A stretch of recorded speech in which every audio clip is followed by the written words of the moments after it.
لحظه هایی در تاریخ هست که سکوت دیگر بی‌طرفی نیست. لحظه هایی که جهان باید انتخاب کند، در کنار مردمی بایستد که برای آزادی می جنگد، یا در کنار رژیمی که برای بقا مردمش را قتل عام کرده است.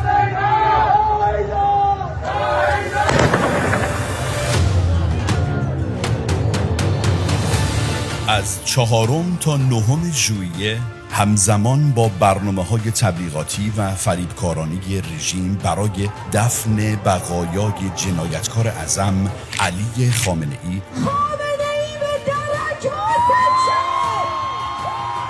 و در 6مین ماه خیزش ملی شجاعانه 18 و 19 دی ماه ایرانیان میهن پرست و آزادیخواه در قالب هفته جهانی اقدام برای آزادی ایران به خیابان‌های سراسر جهان می‌آیند تا واقعیت ایران را به گوش جهانیان برسانند. آروین مرادی 14 years old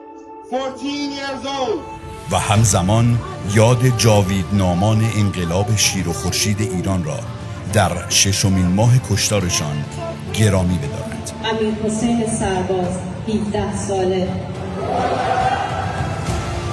این کارزار ملی با گرد همایی‌های روز 4 ژوئیه مصادف با 13 تیر در برابر سفارتخانه‌های ایالات متحده در پایتخت‌های جهان آغاز خواهد شد. پیام ما به ملت و دولت آمریکا در سالروز استقلال این کشور مشخص است: با تروریست ها معامله نکنید. مردم ایران را انتخاب کنید. 250 سال پیش آمریکا آزادی را برگزید. امروز نیز مردم ایران برای آزادی مبارزه می کنند. معامله با رژیم جنایتکار جمهوری اسلامی در تضاد با آرمانها و ارزش‌های ایالات متحده و جهان آزاد است.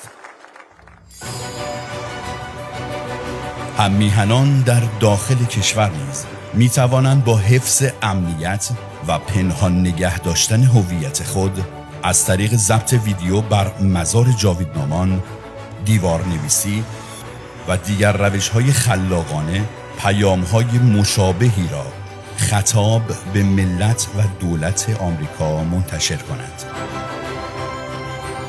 برنامه‌های دیگر هفته جهانی اقدام برای آزادی ایران به مرور به اطلاع شما خواهد رسید.